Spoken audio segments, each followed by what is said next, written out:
podcast dessa semana, eu tenho aqui uma convidada especial, a doutora Maui, que além de ser gastroenterologista, é hepatologista. E é para isso que eu trouxe ela hoje, porque o fígado é um órgão com inúmeras funções e que eu quero saber um monte de coisas com ela.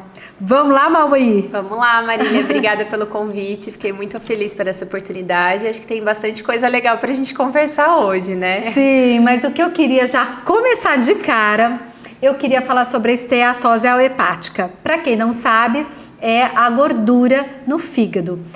Conta um pouco sobre isso, né, para as pessoas saberem o que gera a esteatose hepática e que tipo de consequência maior para a nossa saúde pode ter. O que você pode colocar aí? Esse é um assunto assim, que eu gosto muito de falar, se deixar eu fico aqui o dia inteiro falando de esteatose, porque eu acho que hoje é uma doença muito prevalente, né? Ela está presente ao nosso redor em todos os lugares, então hoje a gente sabe que a definição aí da OMS, quase 50% da população hoje está acima do peso, né? E isso vem, assim, por conta dos nossos hábitos alimentares, que são muito ruins, né? Pela vida muito corrida que todo mundo tem. Hoje em dia, assim, com o capitalismo, todo mundo trabalha, só pensa em trabalhar e a gente acaba deixando a alimentação e vida saudável um pouco de lado. Então, praticamente metade da população hoje está acima do peso. Então, isso faz com que os níveis de esteatose, que é a gordura no fígado, ela esteja presente em praticamente 30% da população no mundo todo. Então, é uma doença que acomete muitas pessoas, né? Você considera, então, como fator maior da esteatose o sobrepeso ou também alguns hábitos que gerem toxicidade a esse fígado? O que você valoriza mais? O que a ciência valoriza? A esteatose, ela é multifatorial, né? Várias coisas podem levar uma pessoa a ter esteatose, desde a genética. Então, a gente tem a esteatose em pessoas magras que não estão acima do peso por genética. Mas, assim, hoje o maior fator causal que leva uma pessoa a ter gordura no fígado é, de fato, uma alimentação, né, rica em alimentos calóricos, como a frutose, carboidrato, alimentos que não são saudáveis, e o sedentarismo, a falta de atividade física. E como é que fica aquele chopinho do fim de semana, aquele vinho? Isso aí tem relação com a esteatose? Como é que vocês trazem esse aspecto? O álcool, ele atrapalha muito a metabolização de gordura, então o álcool em si, ele estimula o acúmulo de gordura no fígado, né? Estimula a inflamação aí hepática pela gordura e também pelo acetaldeído, que é uma substância que tem no álcool que é bastante tóxica para o fígado. Então, assim, hoje, o que a gente orienta, né, seriam 30 gramas de álcool para os homens e 20 gramas de álcool para as mulheres. Isso em termos de taça, copos, você consegue considerar, colocar? 10 gramas de álcool é praticamente uma dose, né? Então, por exemplo, quando eu tô falando, quando eu falo 30 gramas de álcool para os homens, a gente quer dizer 3 doses. Então, seria 3 taças de vinho, ou 3 latas de cerveja, ou 3 doses de uísque, né? Então, se houvesse o consumo de 30 gramas aí por dia, seria um limite que a gente considera seguro, né? Porém, quando uma pessoa tem uma doença hepática, por exemplo, a gordura no fígado, aí a gente não tem um limite seguro para falar, olha, tudo bem você beber 3 doses de bebida por dia. Então, a partir do momento que a pessoa tem uma doença hepática, como a esteatose, realmente não existiria um limite seguro de álcool para ingerir. E, por exemplo, hoje, quais são os exames que melhor você identifica isso? É ultrassom? São os exames bioquímicos? O que você mais gosta para definir a esteatose hepática no paciente? A gordura no fígado, ela é definida pela ultrassonografia, né? Já é suficiente, é um exame sensível para isso. A gente consegue avaliar bem os níveis de gordura e até classificar, né, a quantidade de gordura que o paciente tem, se é uma gordura leve, moderada, acentuada lá no fígado. Então, a gente consegue avaliar bem pelo ultrassom. A gente avalia características metabólicas pelo exame de sangue, então a gente vê como que está a glicemia, o colesterol, triglicérides, que são alterações metabólicas que a gente tem que corrigir no tratamento desse paciente. E hoje tem exames bastante interessantes, porque assim, a esteatose, ela é uma doença, ela é um leque muito grande de doença. Então o paciente ele pode ter desde somente o acúmulo de gordura no fígado, desde uma inflamação mais importante no fígado por conta dessa gordura, que a gente chama de esteatohepatite ou uma sigla definida como NASH, que já é uma inflamação no fígado por essa gordura, ou já uma fibrose ou até mesmo uma cirrose. Então a gordura, ela não é tão inofensiva, né? A gente pode ter só o acúmulo de gordura, como você pode ter uma inflamação, uma fibrose ou até vir a ter uma cirrose ou um câncer de fígado por conta da esteatose. Eu na minha época de faculdade aprendi que o fígado, vamos ver se eu não estou tão desatualizada, ele era um órgão onde você tem grande tecido de reserva, porém ele não se repara.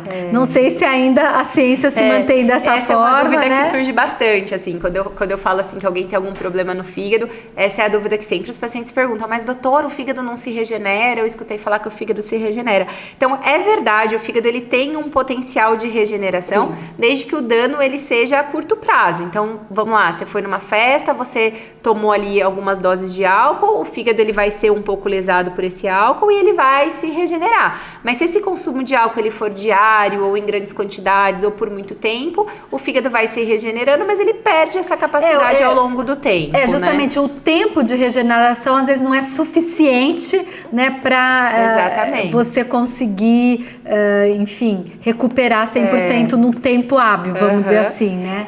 Agora, por exemplo, eu, valorizo muito, né, por conta dessa visão mais integrativa, desses cuidados por todos, né, enfim, geral do corpo, o efeito detox do fígado, né, que ele faz de uma forma natural.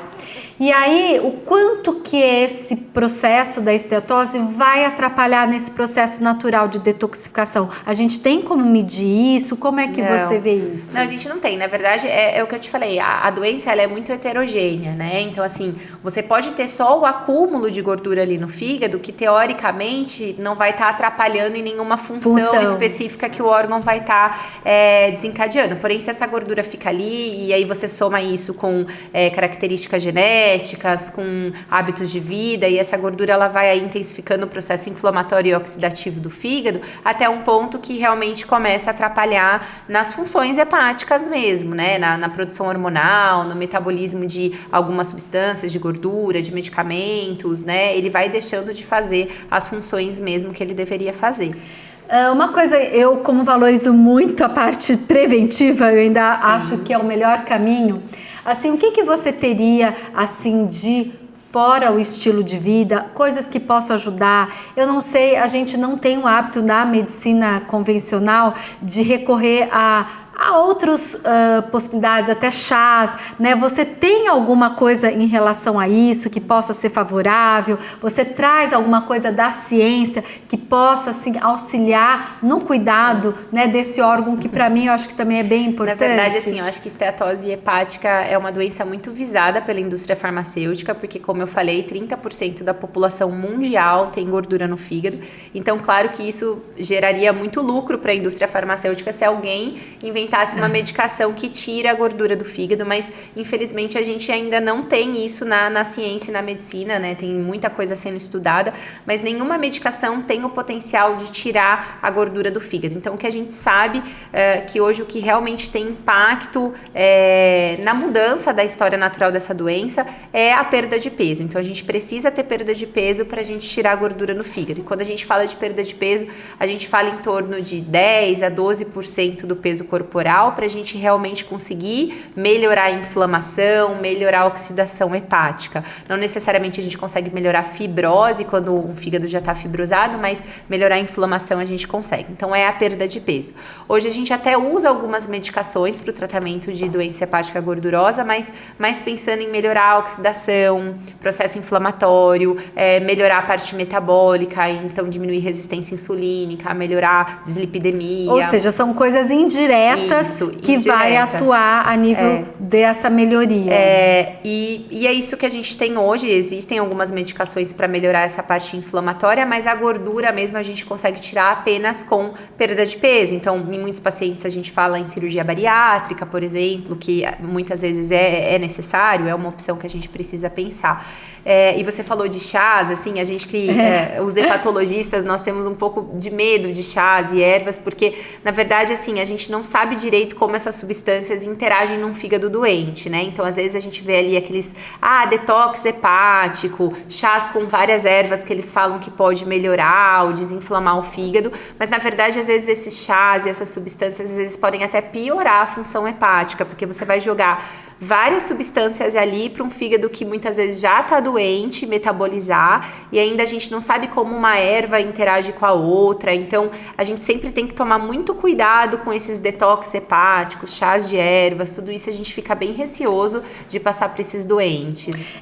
Você vê que realmente a gente que tem essa visão da ciência, a gente fica muito, vamos dizer assim, com dificuldade, muitas vezes até de se posicionar, né? Eu que tenho a visão integrativa, eu já fico um pouquinho mais em cima do muro, não digo nem sim nem não. Eu sempre estou aberta para estar ouvindo, porque se a gente pensar, muito das medicações surgem dessas tentativas e erros, ou dessa medicina popular que depois acabou virando medicamentos. Então, assim, eu não excluo, mas eu valorizo, sem dúvida, sempre tem que ter a ciência por trás, e numa hora que a gente já tenha um problema, alguma coisa, eu acho que muitas vezes vai prevalecer a nossa base aí da medicina convencional. Mas assim, por isso que cada vez mais eu sinto que o estilo de vida, né, vai interferir muito nesse bem-estar e na prevenção de todos esses incômodos que a longo prazo pode trazer algum problema. Assim, eu já ouvi falar sobre tinturas que atuam em fígado. Você também tem alguma coisa nessa linha? Não. Ou só a parte mesmo para cuidar de uma forma indireta, né? Ou seja, para tentar diminuir esse sobrepeso que acaba interferindo.